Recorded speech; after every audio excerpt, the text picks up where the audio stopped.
I'm Marlo Quinn, 35, and the scent of burnt turkey mixed uneasily with the sharper tang of simmering resentment. Grandma's dining room had always felt a little too large, the heavy oak table stretching like a stage, and today, I was the entertainment. David's laugh cut through the clatter of silverware. "Still tinkering with those little online projects, Marlo?" he said, his tone dripping condescension. "Or have you finally decided to get a grown-up job?" I swallowed hard, feeling my cheeks flush. "My company is doing fine," I murmured, though my voice sounded thin even to me. Sarah snorted, swirling her wine. "Fine," she says. "Honestly, you should be grateful Grandma keeps helping you. Not everyone has that safety net." The words felt like tiny barbs, each one lodging deep. I forced a smile, hoping it didn't look as brittle as it felt. "I'm building something real. It just takes time." "Oh, sweetie," Sarah cooed, laying a manicured hand on mine.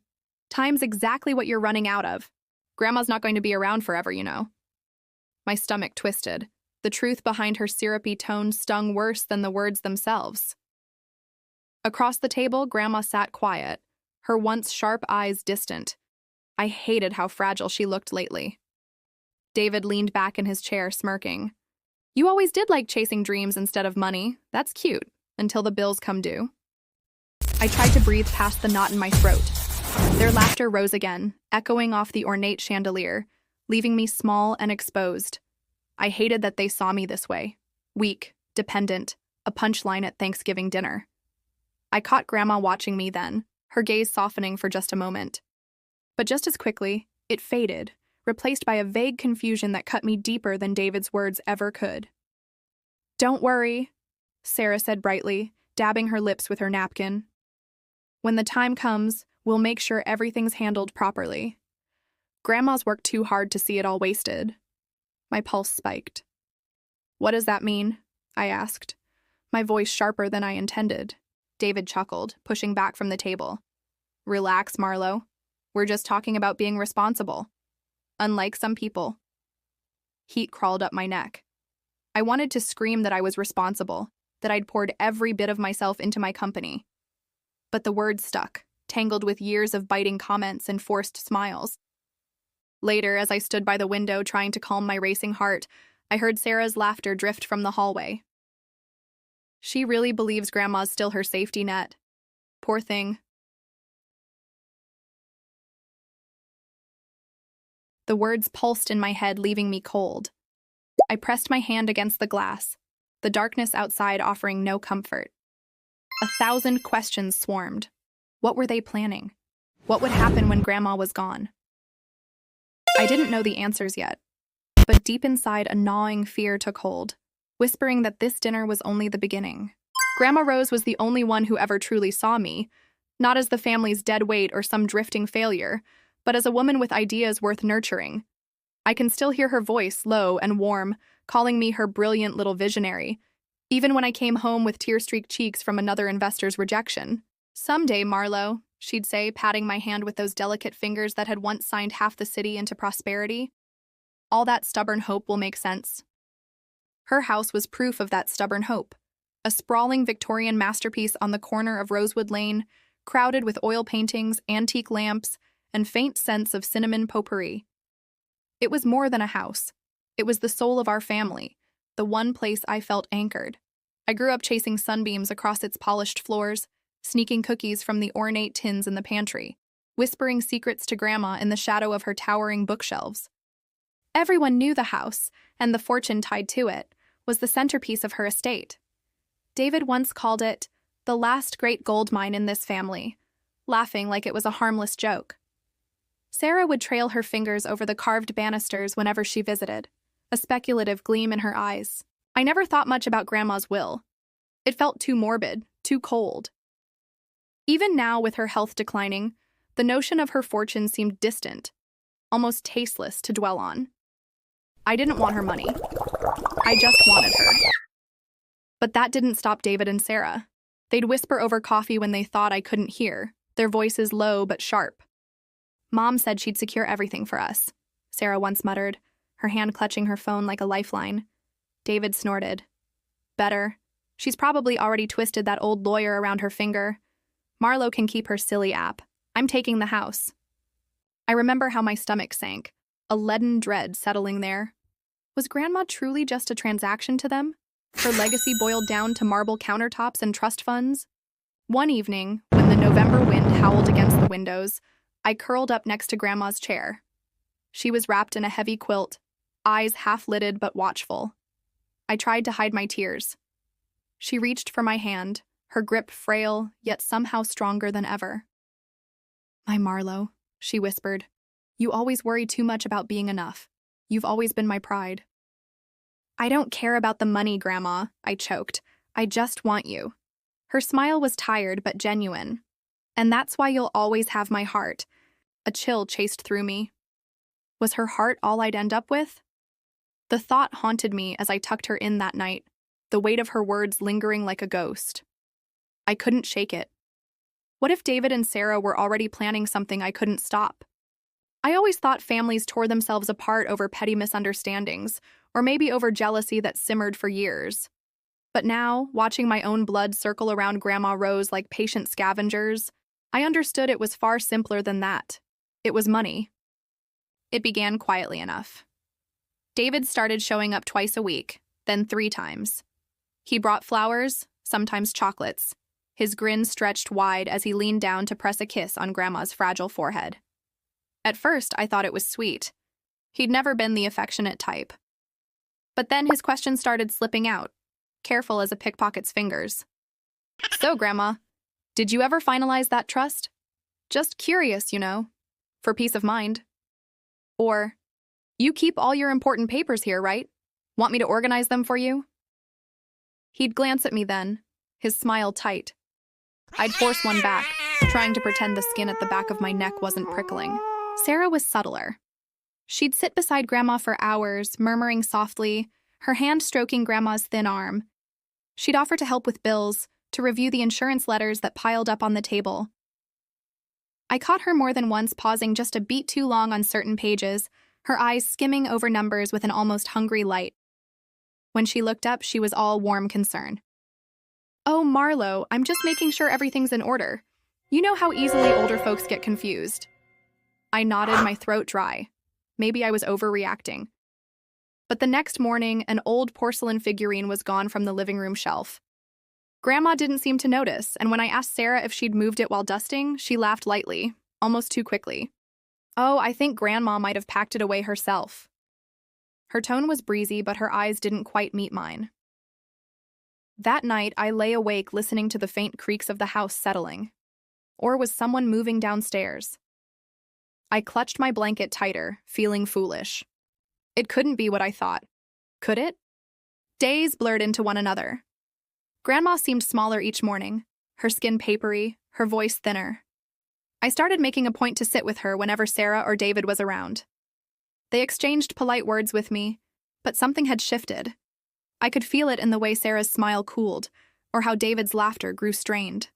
Then yesterday I found an opened envelope on Grandma's writing desk. Her latest bank statement, half folded, a faint smudge where someone's thumb had pressed.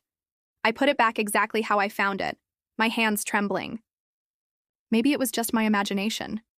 Maybe love was guiding them, not greed. But deep down, a cold unease rooted itself inside me. I couldn't shake the sense that Grandma's life was becoming a waiting game, and we were all unwilling players, circling the inevitable. As I left her room that evening, I heard Sarah whisper to David in the hallway, too low to catch. But the way they stopped talking when they saw me, the quick, guilty look, they didn't need to say a word. I suddenly wasn't sure who I could trust anymore. I can't get the way Sarah's voice cracked out of my head, the venom in her words as she spat at David. "She promised me the house," still rattles inside me like a loose window in a storm. And David's reply, sharp and low, had felt even worse. I caught only fragments, but it was enough. "You know how much that property is worth," he growled. It wasn't love or loyalty binding them together. It was pure greed. When I stumbled into Grandma's study that afternoon, pretending to look for a book, they froze. Both their faces drained of color, then flamed red so quickly it almost looked rehearsed. Sarah forced out a brittle laugh and said something about finding an old family photo. David wouldn't meet my eyes at all. I nodded, made some stupid, hollow comment about childhood memories, and excused myself. But my hands were trembling so badly I nearly dropped the doorknob. Outside, I pressed my back to the hallway wall, breath stuttering. Something is wrong. I've always told myself I was paranoid, that my instincts were leftover childhood fears, but that afternoon, I don't know. I felt like a small animal caught in the open, with shadows circling. Later, when I returned to the study, I tried to pretend it was nothing. I stacked Grandma's sewing patterns, sorted some old greeting cards. That's when I noticed it. A sleek, unfamiliar business card resting atop Grandma's ledger. Richard Hanley, probate attorney. My pulse spiked. Grandma never mentioned changing her will again, not after last Christmas. Why would she need a new lawyer? A prickle of fear crept down my spine and settled like ice in my stomach. I tried to brush it off. Maybe she just wanted advice. Maybe it had nothing to do with the house. Maybe. But doubt bloomed despite my best efforts to stomp it down. That night, I offered to help Grandma organize old photographs. My voice sounded too bright, even to me. She beamed, happy to have company, and I fussed with the boxes long enough to lull her. When she drifted off in her armchair, snoring softly, I went to her drawer. My hands didn't shake this time. I carefully swapped out a few of her important documents, land titles, her last amendment, little things most people wouldn't notice at a glance. The copies were perfect to the eye, though I couldn't say exactly why I felt compelled to do it. Insurance? Panic? Maybe both. Then I placed a tiny brass owl on the bookshelf, adjusting it just so. Inside was a micro recorder, hidden in its hollow belly. A foolish, desperate precaution, or so I told myself. My heart ached at the thought of betraying Grandma's trust like this. As I lay in bed later, I couldn't shake the image of David's clenched jaw or Sarah's narrowed eyes. What if tomorrow brought another secret meeting, another step closer to losing everything? I stared at the ceiling until dawn, wondering if I'd done enough, or far too much. Grandma Rose's decline was cruel in its swiftness. Just a month ago, she was shuffling through her garden, laughing as she teased me about my hopeless attempts at baking. Now she lay sunken into the vast expanse of her bed, her breath shallow, eyes glassy, drifting somewhere far beyond my reach. I clutched her hand whenever I could, terrified that if I let go, she'd simply slip away. The doctors had begun using phrases like comfort care, their voices soft, practiced in the art of delivering slow heartbreak. Every time I left her room, I had to press a hand against my chest to remind myself to breathe. It wasn't just sorrow that wrapped itself around this house. It was something darker, tighter. I caught David and Sarah whispering in corners, their tones hushed but their glances sharp. When they looked at me, their faces softened, dripping with sympathy that felt strangely performative. But when they thought no one was watching, their eyes flicked toward the study door, to the cabinet where Grandma kept her important papers. One afternoon, I found David in the hall just outside Grandma's room, holding his phone close to his chest as if shielding it. He jumped when I appeared. "Oh, it's just you," he stammered, offering a strained smile. "Checking in on Mom?" I nodded, words catching in my throat. There was an ache there, one part grief, one part dread. "She's been calling for you," I whispered. He only nodded, eyes darting back to the study door before he brushed past me. Later, Sarah sat at Grandma's bedside, speaking in honeyed tones about how everything would be all right. I stood by the window, arms wrapped tight around myself, trying to ignore the sour taste creeping up my throat. Grandma's eyes flickered, her lips forming my name, and I rushed forward, kneeling beside her. "I'm here, Grandma, I'm right here," I breathed. Her hand, papery and light, closed weakly over mine. "Don't let them," she rasped, her voice barely audible. Tears stung my eyes. "Shh, don't strain yourself, I promise, I'll look after everything." But even as I said it, I felt helpless. What could I possibly do against the silent machinery already grinding away in this house? David and Sarah were always just beyond the door, always watching, waiting. I was alone in this, terribly, suffocatingly alone. That night, I sat by Grandma's bed long after everyone else had gone to sleep. Her breaths were slow, almost imperceptible. I laid my head on the edge of the mattress, clutching her hand as though I could anchor her here by sheer will. A floorboard creaked behind me. I turned, pulse racing, half expecting to see Grandma's ghost, but it was only the dark hallway staring back. Still, I couldn't shake the feeling that the real haunting in this house wasn't death. It was the living. The day of the will reading felt like attending Grandma's funeral all over again. Only this time, there was no coffin, no flowers, just the suffocating finality of polished wood and cold, empty faces. I sat rigid in the ornate chair, my hands clamped together in my lap, trying to still their trembling. The antique clock on the wall ticked far too loudly, as though mocking me with each passing second. Mr. Henderson cleared his throat, the sound slicing through the heavy silence. His gray eyes darted from me to David and Sarah, then settled on the crisp papers before him. As per the last will and testament of Eleanor Vance. I stared at the table's glossy surface, unable to meet anyone's eyes. My stomach twisted into a painful knot. David drummed his fingers, Sarah smirked faintly, and I wished desperately that I could vanish. He spoke of minor bequests, 1,000 here, a ring there, to cousins I barely remembered. My pulse roared in my ears. Then, finally, Mr. Henderson's voice dropped. To my beloved grandchildren David and Sarah, I bequeath the entirety of my estate, to be divided equally. It felt like the air was sucked from the room. My vision blurred. I clutched at the edge of the table to keep from swaying. My estate. Entirety. Those words shattered something inside me. Mr. Henderson paused, then continued with an almost apologetic sigh. To my granddaughter Marlo Quinn, I leave a single symbolic antique locket, as per her expressed wishes and my concern for her financial prudence. I couldn't breathe. I couldn't even process it. My hands fell limply into my lap. Had there been a mistake? Surely he'd misspoke.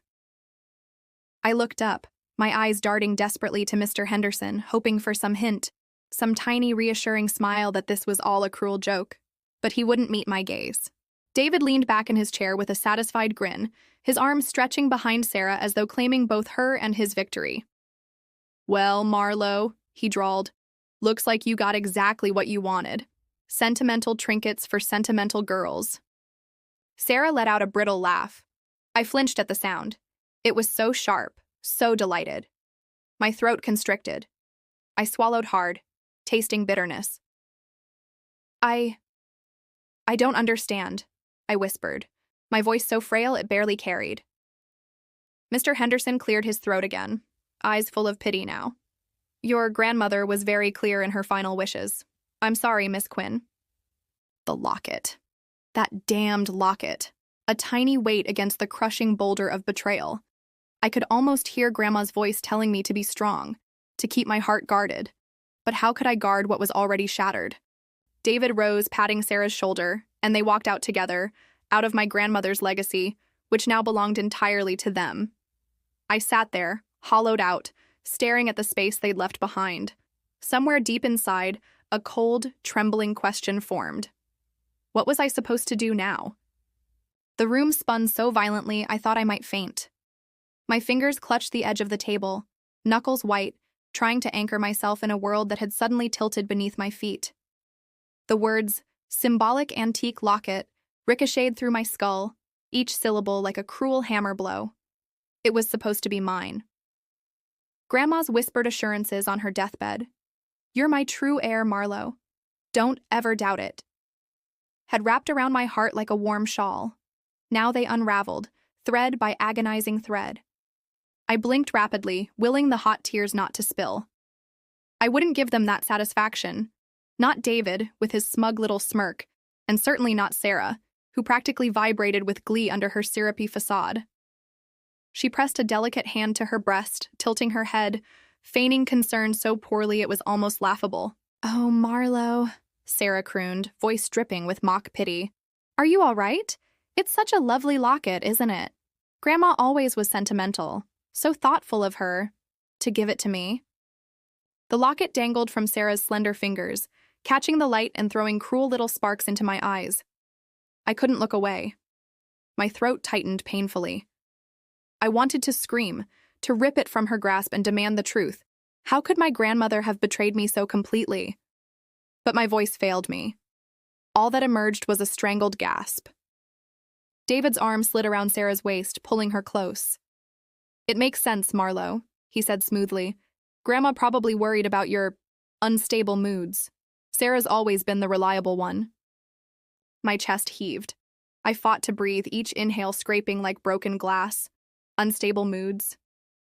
They'd been whispering about me, twisting every small stumble into proof of my fragility, of my unworthiness.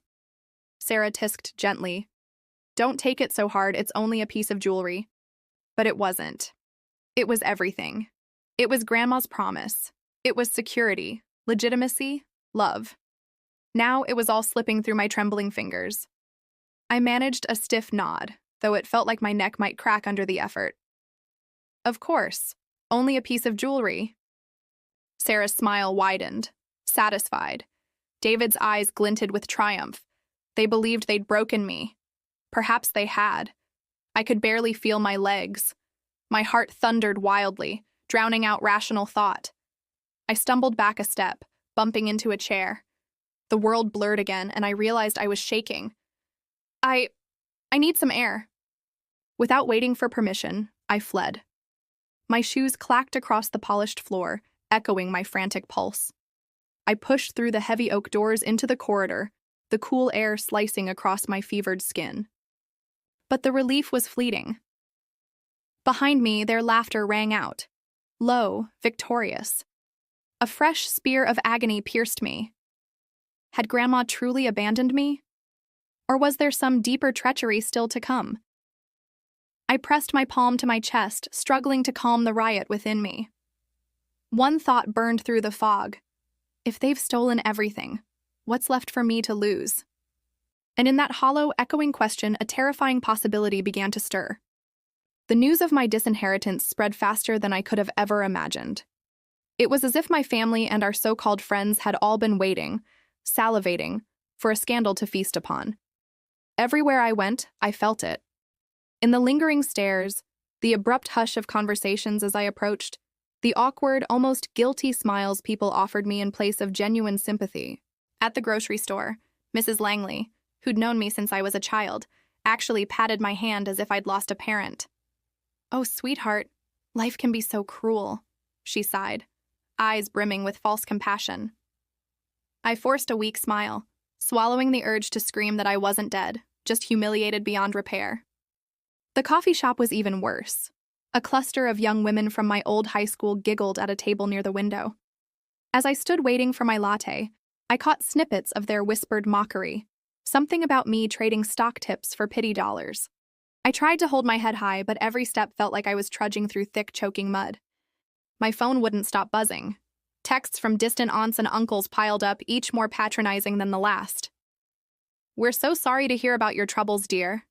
If you ever need anything, well, within reason, please don't hesitate." Within reason. As if I might suddenly turn into a beggar, rattling a tin can outside their manicured front lawns. Even the condolence bouquets made me sick. I received 3 that day alone, each accompanied by a note with neat handwriting offering prayers and assurances that this too shall pass. I wanted to hurl them all into the trash, but I couldn't bear the thought of someone noticing and labeling me ungrateful on top of everything else. Worst of all was the shame. It sat like a lead weight in my stomach, growing heavier each time someone looked at me with either pity or poorly hidden delight. I was no longer Marlo Quinn, the ambitious entrepreneur, the bright hope of the family. I was a cautionary tale, a headline without even a scandal juicy enough to redeem it. That night, I sat on my bed with my knees pulled tight to my chest, trying to block out the echo of whispers that haunted every corner of my mind. My phone buzzed once more. I nearly ignored it, but some desperate part of me still craved connection. When I read the message, my heart lurched. It was from Simon. "Hey, I heard what happened. Can we meet? I think there's something you should know." A fresh wave of nausea rolled through me. What could Simon possibly have to add to this nightmare? My fingers hovered over the keyboard. For a long moment, I considered deleting his message, pretending I'd never seen it. But curiosity, or maybe desperation, got the better of me. Sure. When and where? His reply came instantly. Tomorrow, noon, our old spot by the lake. As I set my phone down, a single terrifying thought pulsed through my mind. What else could possibly go wrong? Desperation makes your hands shake in the strangest ways. Mine trembled against the smooth surface of Miss Davies's mahogany desk, fingertips leaving faint smudges. She sat across from me, glasses perched on the tip of her nose as she flipped through the copy of Grandma's will. Her office smelled faintly of lemon polish and stale coffee, a nauseating combination that only made my anxiety churn harder. "Ms. Quinn, I want you to take a deep breath," she said, her voice the practiced calm of someone used to heartbreak. "I know this is devastating." "Devastating?" My voice cracked. "It's criminal. They manipulated her, I'm sure of it. I heard them whispering about the house, about assets. And then there was that unfamiliar lawyer's card in her study. None of this feels right." She pressed her lips together, then removed her glasses. "I believe you feel something unethical happened. Truly. But feelings aren't evidence. Legally, this document is airtight. Your grandmother's cognitive assessments were current. Notarized witnesses signed off on her clarity." I blinked hard. "So, that's it?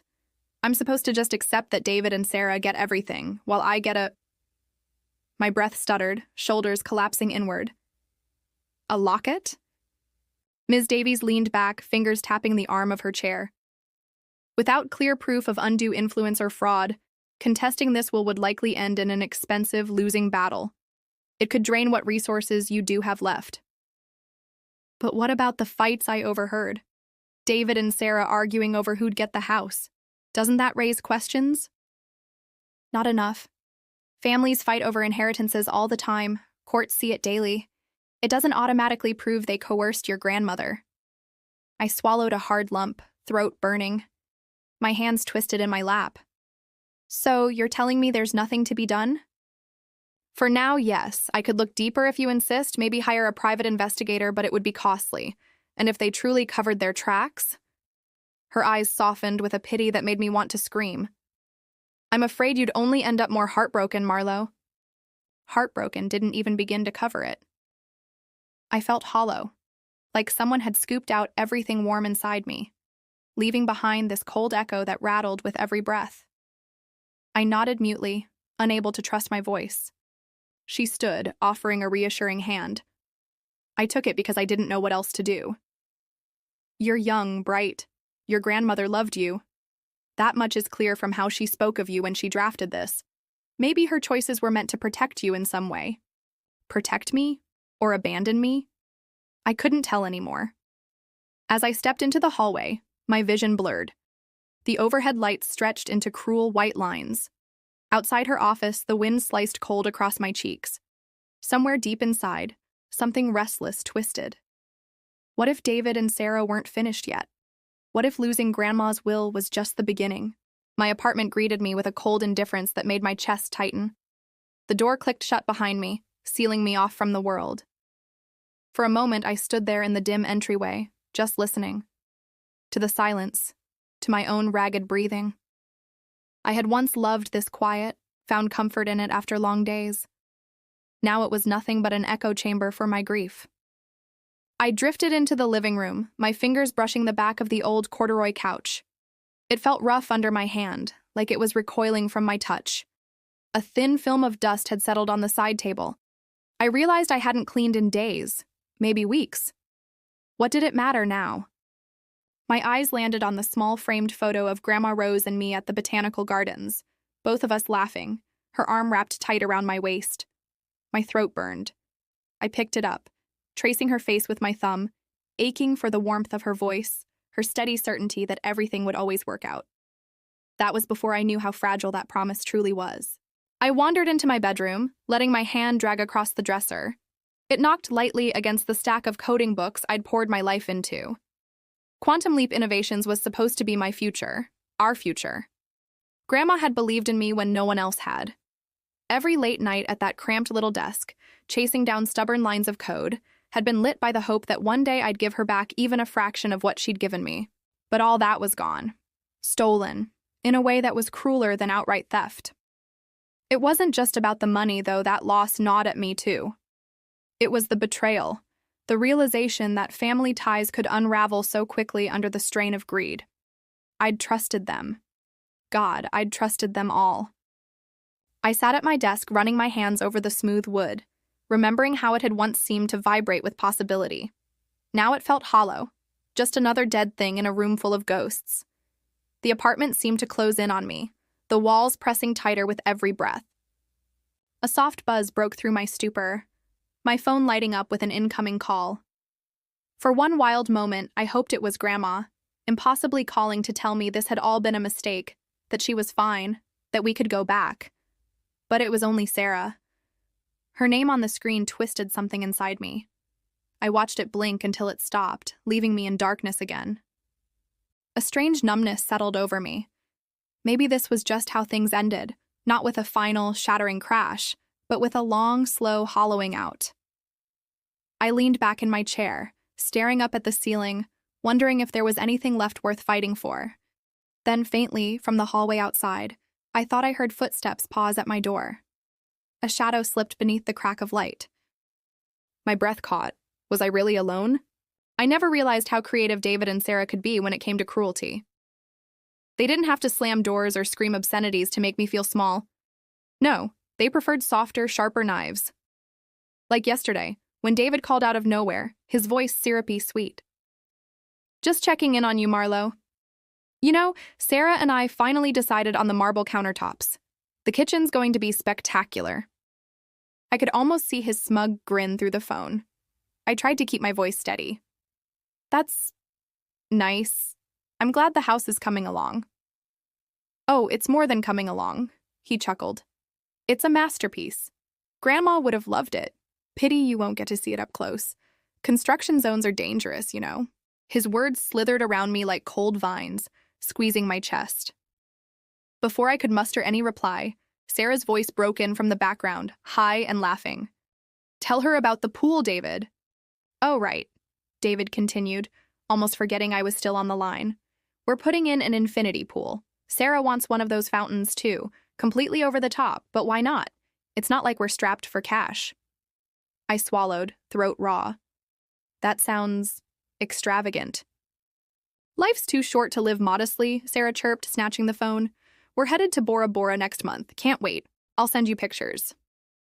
The line went dead before I could even say goodbye. I stood there for a long moment, phone still pressed to my ear, the dial tone buzzing like a wasp. Then it all went silent. A silence so complete it felt like it was mocking me. True to her word, Sarah sent pictures later that evening. A carousel of bright, glossy images, her tanned legs on a yacht, David popping champagne, their new convertible gleaming in the sun. Each photo was a tiny dagger. They'd taken everything Grandma built and twisted it into a trophy, parading it around just to watch me squirm. I tried to convince myself that I didn't care, that material things were meaningless. But there was something so obscene about the way they flaunted it. Grandma's house, Grandma's money, even Grandma's little heirlooms were probably gathering dust on some fancy shelf stripped of any soul. One night, unable to sleep, I texted David. "Do you ever feel guilty? Even a little?" His reply came instantly, almost like he'd been waiting. "About what? Making sure Grandma's memory lives on in style? You should have tried harder to be her favorite." I dropped the phone and covered my mouth, trying to hold back the sob that clawed its way up. It felt like my insides were unraveling, like there was no solid ground left to stand on. But even through the tears, a question gnawed at me, sharp and insistent. Just how far were they willing to go to keep everything for themselves? And what if, despite everything, I was still standing in their way? Days had lost their shape, slipping past in a gray, sluggish smear. I barely left the couch anymore, let alone my apartment. The idea of stepping outside, of forcing myself to interact with a world that kept hurtling forward while mine had shattered, felt impossible. Even the simplest tasks, showering, making tea, answering the door, demanded energy I couldn't muster. So when my phone buzzed against the coffee table, I almost ignored it. Most notifications these days were meaningless. Grocery sales, appointment reminders I couldn't care less about. But habit won out, and I picked it up, thumb sluggishly unlocking the screen. It was a text from an unfamiliar number. For a moment, my pulse stuttered. Then I saw the signature at the end. Aunt Carol, my mother's sister. Someone I hadn't spoken to in years. Decades, really. She'd moved across the country ages ago, popping up occasionally with awkward birthday cards or stiff Christmas letters. We weren't close. Honestly, we were barely family. The message was startling in its casual tone. Heard about Rose? Don't worry, Marlo. Remember that old saying about where there's a will, there's a way? I read it twice. A third time. My first reaction was confusion, laced with irritation. Was that supposed to comfort me? A tired old saying, tossed across the miles like a bandage for a wound that needed stitches. It felt flippant. Careless. Grandma Rose was gone. The family was splintered. Everything I'd leaned on my whole life had been ripped away. How could a saying like that possibly help? But something in the phrasing made me pause. Where there's a will, there's a way. Of course it was a cliché. But why emphasize that particular saying? Why not just offer condolences or tell me she was thinking of me? Why this oddly pointed message? My eyes drifted around the dim apartment, landing on stacks of unopened mail, the withering plant by the window, the half-empty glass of water on the floor. I shook my head. I was spiraling. Reading too much into meaningless words. Aunt Carol probably didn't even realize how it sounded. Or maybe she did, and just meant to encourage me in the vaguest, most generic way possible. Still, a tiny, inexplicable flicker stirred somewhere deep inside me. A feeling that wasn't quite hope, but wasn't pure despair either. It was so faint I almost missed it. Maybe it was simply the novelty of hearing from someone outside this suffocating circle of grief and suspicion. Or maybe my exhausted brain was starved for any thread to hold on to. I set the phone down, pressing it gently into the couch cushion like it was something fragile. I tried to let it go, to pull the heavy blanket of numbness back over me. But Aunt Carol's words lingered, whispering through the quiet like a ghost. Where there's a will, there's a way. Was there something I was supposed to understand? As I stared into the darkness of my apartment, a shiver ran through me. For the first time in weeks, I found myself wondering what tomorrow might bring, and if it could be something other than sorrow. The sterile scent of burnt espresso and antiseptic tile was almost laughably mismatched with the adrenaline sparking through my veins. I sat at a small corner table in the cafe, fingers drumming lightly on the surface. Every inch of me buzzed with electric satisfaction. When Aunt Carol walked in, I almost let my composure crack. Almost. Her smile was soft, but her eyes, those razor-sharp emerald eyes, gleamed with recognition and delight. She approached with unhurried grace, sliding into the seat across from me like we were just two relatives catching up over lattes. "You've outdone yourself," she murmured, voice low, conspiratorial. I let out a breathy laugh, feeling my entire spine straighten as if shedding a months-long weight. "It's time, Carol. They took the bait." The words tasted rich on my tongue, thick with months of hidden triumph. I leaned back, rolling my shoulders, savoring the shift in my own posture. No more fragile little Marlo. No more pitiful sighs, tearful eyes, or shaking hands. That mask had served its purpose, and oh, how flawlessly I'd worn it. Carol's grin was a thing of quiet savagery. Every last one of them. I reached into my bag and pulled out my tablet, tapping until the screen bloomed with complex graphs and a labyrinth of legal signatures. The antique locket was never just sentiment. It held a micro SD card with the original will, digitally signed, time-stamped, and encrypted, completely irrefutable. Meanwhile, the copy David and Sarah proudly flaunt, their crowning masterpiece of fraud. Carol's eyes danced. And your symbolic clause, genius. They never questioned it. They saw a wounded girl too overwhelmed to protect her own interests. I smiled, slow and sharp. I knew they'd underestimate me. I planted that language myself when I ghost-wrote Grandma's correspondence, guiding her to unknowingly sign updates embedded with digital markers. All the while, I recorded every discussion in her study. Her concerns, their whispered manipulations, documented, neatly catalogued. My heart thundered, not with fear, but with savage glee. How many nights had I lain awake, rehearsing every fragile breath, every tremor in my voice? How many times had I forced tears until my eyes burned, so they'd believe I was shattered, clueless, lost? Carol reached across the table, squeezing my hand. They'll be blindsided. By the time the courts are done, they'll be lucky to afford a dingy apartment together. I let her hold my hand for a heartbeat longer. Then I pulled it back, cool composure settling over me like a tailored cloak. I didn't just want retribution. I wanted them to drown in their own arrogance first, to believe they'd won. Outside, the sun cut through heavy clouds, throwing fractured light across the cafe floor. I stood, pocketing the tablet. Come on, Aunt Carol. It's time to dismantle their little empire, brick by deceitful brick. She laughed, a low, feral sound that thrilled me. As we walked out together side by side, I felt it again, the electric hum of destiny finally snapping into place. And somewhere deep inside, I whispered to the girl I'd pretended to be, "Thank you for being so very convincing." Carol sat across from me, her wide eyes darting between my hands as I carefully spread out the final set of documents. The dim lamp carved shadows across the polished oak, lending the scene a conspiratorial intimacy that I savored. She looked as if she was torn between awe and terror. I couldn't blame her. "This," I began, tapping the topmost sheet with a perfectly manicured nail, "is the heart of it all.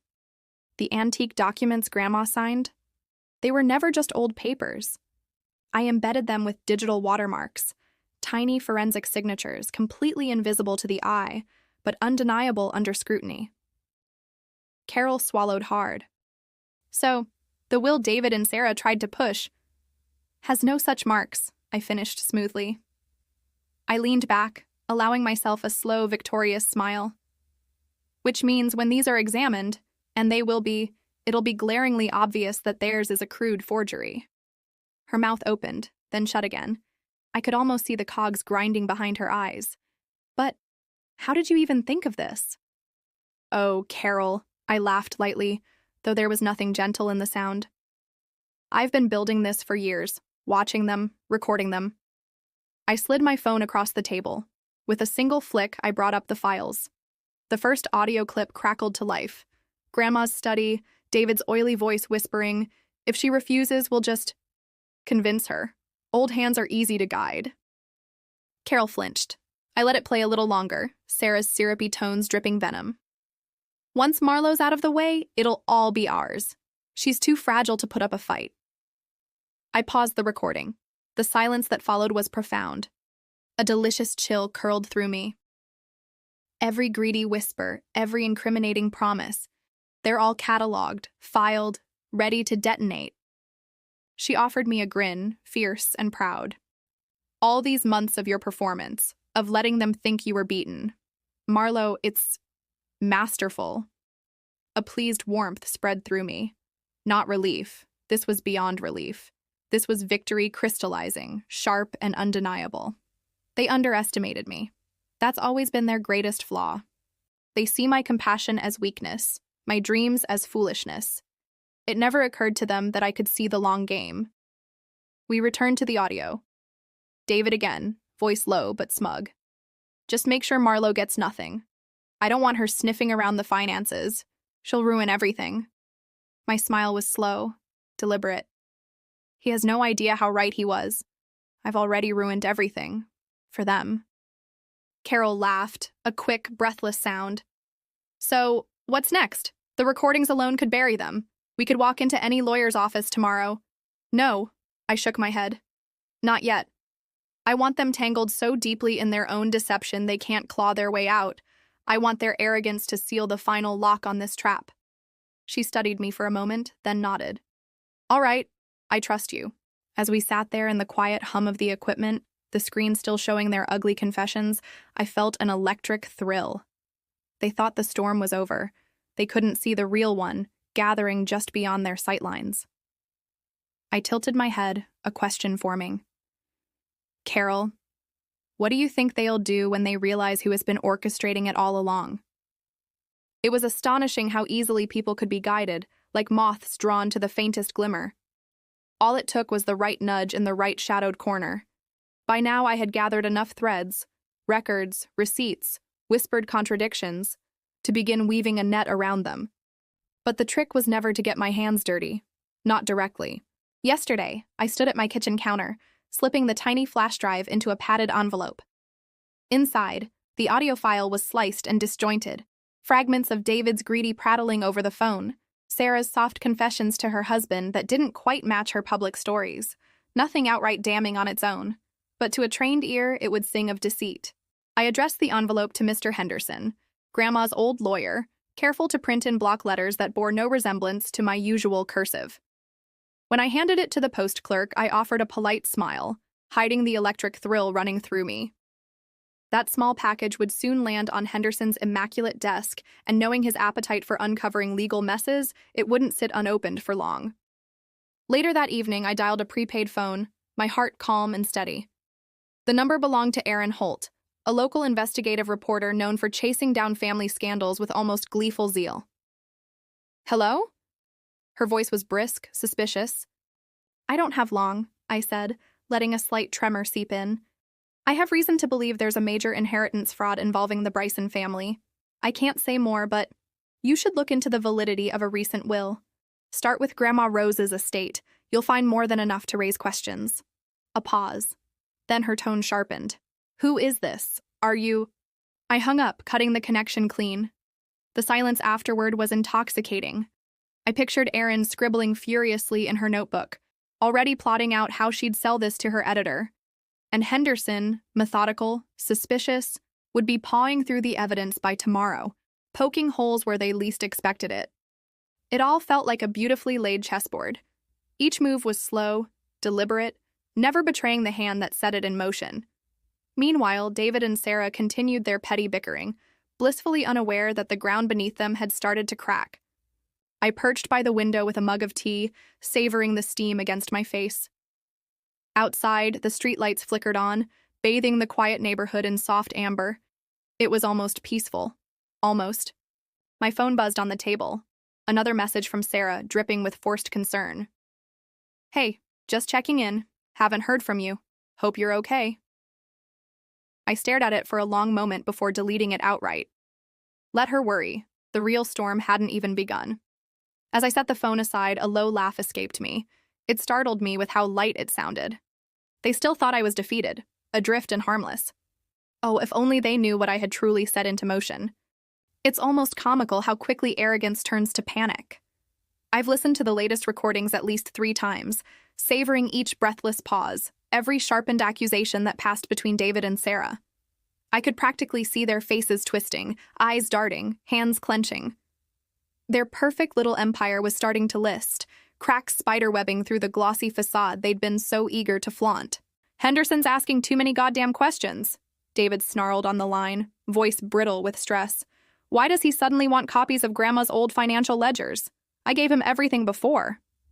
"Maybe because you didn't," Sarah shot back, her tone shrill. I imagined her pacing the marble floors, nails digging into her palm. "You always cut corners, David. Maybe he found something missing." There was a beat of silence thick enough to taste. Then David exhaled, low and ragged. "And now there's this reporter sniffing around. He showed up at the dealership asking about the down payment on the Maserati. Said he was investigating potential misuse of inherited assets." I smiled, teeth catching my lower lip. That was faster than I'd expected. I'd chosen my tip-offs carefully, planting enough breadcrumbs for a hungry journalist to follow. And clearly, he'd begun to feast. "So what do we do?" Sarah's voice wavered. Not the imperious, icy queen I remembered. No, she sounded almost small. That gave me a peculiar satisfaction. "Should we lie low? Sell the car?" "Sell it?" David nearly barked a laugh. "Do you want to look guilty? No. We stick to our story, we play dumb, and we pray this doesn't go anywhere." "Play dumb?" she echoed, incredulous. "You've always been better at that than me." Another silence. Then the click of a door, muffled footsteps. A chair scraped. "Don't start on me now," David hissed. "Not when we need to look united." "Oh, please," Sarah spat. "Don't pretend we're on the same side. If this falls apart, I'm not going down with you." Their fragile alliance was fracturing, exactly as I'd hoped.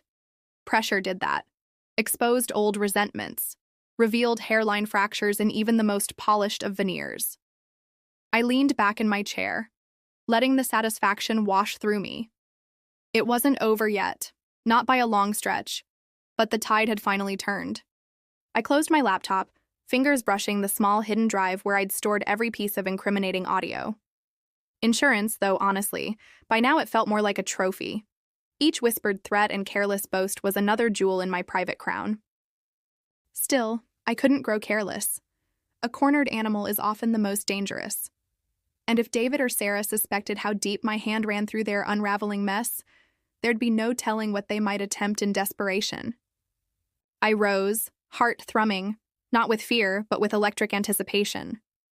The real storm hadn't even hit yet, and when it did, I intended to be safely out of the way, watching them drown. I hadn't expected to see Marlene at the charity gala. Then again, it was exactly the sort of gathering she lived for, small enough to feel exclusive, large enough to guarantee a fresh batch of gossip. She fluttered over to me the moment our eyes met, her bejeweled hand brushing my arm with exaggerated affection. "Marlo, darling," she cooed, tilting her head, the sympathy on her face a little too rehearsed. "How are you holding up? After everything with poor Rose?" I let my shoulders slump, eyes darting nervously around the room as though ashamed to meet hers. "It's been hard. I still don't really understand any of it." "Oh, sweetheart." She squeezed my hand, rings biting into my skin. "Your grandmother adored you. I was shocked when I heard how things turned out." My breath hitched, just enough for her to notice. I clutched her hand tighter, then let go, bringing my fingers to my lips like I was trying to steady them. I don't know what happened. Grandma and I were so close. And now, well, David and Sarah seem to be doing just fine. New cars, renovations, extravagant dinners, while I'm left here questioning everything. Marlene's eyes sharpened behind her concern. I swallowed hard, letting tears gather, blinking quickly to make sure one slipped free. "I probably shouldn't say this," I whispered, lowering my voice. "But I heard Mr. Henderson, Grandma's lawyer. He's been asking questions. About the will." "Really?" Her voice pitched up with barely contained excitement. "Yes." I twisted the delicate strap of my purse. I hope there's nothing wrong. I'd hate to think David or Sarah might be in some kind of trouble. But it all feels off, doesn't it? Marlene leaned in, close enough that her perfume made me lightheaded. "Oh, darling, if there's even a whiff of impropriety, people will know. These things never stay hidden for long. I just wish I understood." I sighed, voice trembling. It's like Grandma left me nothing but questions. And David and Sarah? They've been so evasive. It's probably silly, but I'm scared there's more going on than I realize. "Oh, Marlo!" She patted my cheek. "You poor thing. I'll keep my ears open, of course. You deserve the truth." I managed a small, wounded smile. "Thank you, Marlene. That means more than you know." When she finally drifted away, undoubtedly eager to share her new tidbit with anyone who'd listen, I stood by the champagne table, feigning an absent stare. Inside, though, my heart fluttered with a strange mixture of dread and anticipation. What had I set in motion? Had I done the right thing by voicing my fears so publicly? As I watched Marlene whisper to another woman, hands gesturing animatedly, my stomach twisted. This would spread, fast. And once certain people heard, there would be no calling it back. Still, I couldn't deny the tiny spark that lit inside me. Maybe, finally, the truth, whatever it might be, was about to claw its way to the surface. Watching them unravel was more delicious than I'd ever imagined. I sipped my tea by the window, phone in hand, replaying the voicemail from the bank's fraud department. David's voice cracked with desperation as he tried to sound composed. It was almost charming. Almost. "Miss Quinn," the banker had said after, "thank you for your cooperation. We'll proceed with freezing the suspect accounts immediately pending the investigation." I'd smiled so wide my cheeks hurt. Now, days later, I could practically taste the fear radiating off David and Sarah like sour sweat. Through the thin walls of their estate office, helpfully bugged by yours truly, I heard Sarah's shrill voice ricochet. "It's your fault, David. Your stupid spending, flaunting that new Jaguar when we're under a microscope." "Oh, don't pin this on me," David barked back, voice raw. You were the one who insisted on the Italian villa. You said we had to look respectable, remember? A small, dark laugh fluttered from my chest. Respectable. They'd mistaken vulgar opulence for class. Typical. The journalist's article had landed that morning, splashed across the local paper's front page. Photos of their parties, the yacht weekends, the suspiciously timed purchases, all accompanied by meticulous comparisons to Grandma's modest withdrawals during her final months. The narrative was so damning it barely needed embellishment. From the corner of the room, my tablet lit up with an alert.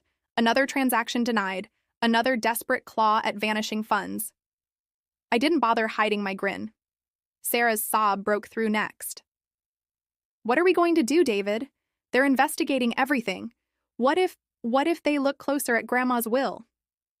They won't, David snapped, though his voice wavered dangerously. We were careful. I made sure the paperwork was flawless. Flawless? Sarah's voice cracked, high and hysterical. You were drunk half the time you filled out those forms. Their words tangled into an ugly cacophony, accusations, curses, shallow promises. I leaned closer, my heart drumming with cold excitement. This was it, the glorious point where alliances shattered and desperation took hold. I closed my eyes, savoring every syllable of their downfall. Their empire, so arrogantly built on greed and fraud, was collapsing under the gentle weight of my carefully planted seeds. A single whisper here, a delayed statement there, a suggestion to a curious reporter. It had all bloomed into this exquisite chaos. Outside, rain began tapping against the window, soft and relentless. I wondered if they even noticed the storm, or if their entire world had shrunk to paperwork and fear. Then David's voice dropped, low and cracked. We have to find a way to get more money, fast, before they seize everything. A delicious shiver coursed through me. Let them scramble. Let them reach for lifelines I'd already severed. I pressed my fingers to my lips, stifling a laugh. How far would they go to save themselves? And when would they finally realize they weren't merely unlucky? They were hunted. And I was right here, waiting to finish what I'd started.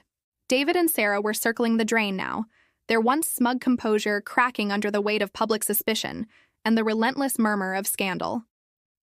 I'd watched it unfold with a kind of cold, clinical pleasure.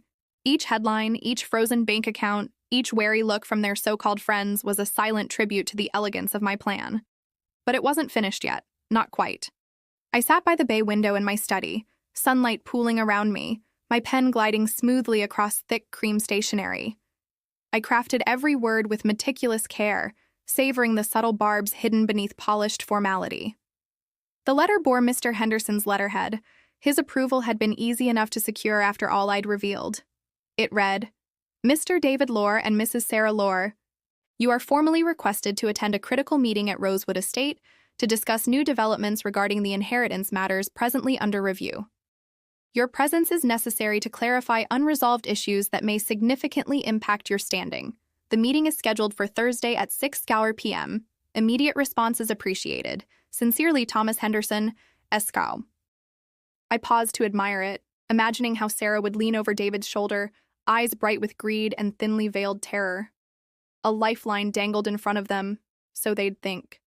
The wording was delicate, expertly poised between threat and promise. A solution to their troubles, a chance to reclaim the illusion of control. I knew exactly how desperately they wanted that. When Carol entered with tea, she hesitated at the sight of my smile. Is it done? She asked, her voice hushed, almost reverent. I folded the letter with deliberate slowness. It's done. By tonight, they'll have it in hand. And by tomorrow, they'll be planning what smug little faces to wear when they walk through Grandma's doors, still believing there's some clever scheme left to save them. Carol shivered. Do you ever feel guilty about how far this has all gone? I looked at her, truly looked, until she dropped her gaze. They would have taken everything from me without blinking. My home, my security, my grandmother's love reduced to a means for their comfort. They don't deserve guilt. They deserve justice, and that's exactly what I'm giving them. She nodded slowly, though her fingers twisted the edge of her apron. I almost pitied her. Almost. Later, as I sealed the envelope and handed it off to be couriered, a delicious shiver raced through me. The final act was set. The stage. Rosewood's grand sitting room, still echoing with memories of happier days. The players. Two greedy, frightened souls who still thought themselves clever. I leaned against the doorway, heart thrumming not with nerves, but with exquisite anticipation. Would they recognize the trap when it finally snapped shut around them? Would they beg? Or would they still cling to arrogance until the end? Either way, I'd be there to watch it all unfold. And that, more than anything, made every dark step worth it. I heard their voices before I saw them. David's strained attempt at charm, Sarah's brittle laughter slicing through the hallway. They stepped into Grandma's living room like they still owned it, shoulders squared, eyes darting over the antique furnishings as if searching for some comfort in the familiar. "Ah, there you are." David's grin was thin, oily. "What's all this about, Marlowe? We've had a long drive." I returned his smile with something serene, almost pitying.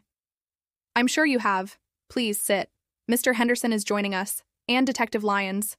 Their eyes flicked nervously to the gray-haired attorney seated near the fireplace, then to the detective standing by the mantel, arms crossed, badge gleaming at his belt. Sarah sank into a chair with forced poise. David hovered beside her, trying to mask the twitch in his jaw. I folded my hands neatly. "We're here to discuss the real will." David let out a sharp bark of laughter. "The real will? Marlowe, haven't you embarrassed yourself enough? Grandma's affairs were settled. It's over." My heart thrilled at his arrogance. "No, David, it isn't." I pressed the small remote in my palm. Hidden speakers crackled to life. "You sure you forged it exactly? We can't have any mistakes." David's voice unmistakable, brittle with greed. "Relax," Sarah's smug tone followed. "The old bat's signature was shaky anyway. No one will know. Besides, I can't wait to see Marlowe's face when she realizes she's cut out for good." The color drained from Sarah's face so quickly I thought she might faint. David staggered, mouth opening and closing like a hooked fish. "Well, what is this? Where did you get—" I ignored him, reaching into my pocket to withdraw Grandma's delicate locket. I popped it open, carefully extracting the tiny micro SD card nestled inside. "This," I said, holding it up between my fingers, savoring their wide, horrified eyes, "contains Grandma's digitally signed will, her true wishes, preserved with biometric encryption that only unlocked after her death, a fail-safe. She was much sharper than you ever gave her credit for." Mr. Henderson nodded gravely. "I've reviewed it myself. The estate is left entirely to Marlowe, with very specific charitable bequests. There's also a clause addressing any fraud, which, thanks to this," he gestured toward the speakers, "will hold up beautifully in court." Sarah's lips curled into a snarl. "You conniving bitch!" Detective Lyons stepped forward, his hand resting on his holster. "David Lorre, Sarah Lorre, you're under arrest for fraud, conspiracy, and will forgery. Please stand." The slap of handcuffs was sweeter than any symphony. As they were led away, Sarah shot me a murderous glare, David's face crumbling into a mask of ruin. I stood there in the fading afternoon light, the locket warm in my palm, pulse steady, breath calm. But as the door closed behind them, a darker question coiled through me, sending a shiver down my spine. Now that my revenge was complete, what exactly was left of me? The flashing blue and red lights carved garish shapes across Grandma's old driveway, bathing the hydrangeas in surreal color. I stood beneath the creaking porch awning, arms folded loosely, the night air brushing my skin with gentle promise. Below me, David and Sarah writhed in handcuffs, their once smug faces twisted in shock and desperation. "Wait, this is a mistake!" David bellowed, spit flying. "You can't do this to me. I'm a lore. You don't know who you're dealing with." I almost laughed. How many times had I heard him say that phrase, usually right after signing a deal he didn't understand or dismissing one of my carefully researched warnings?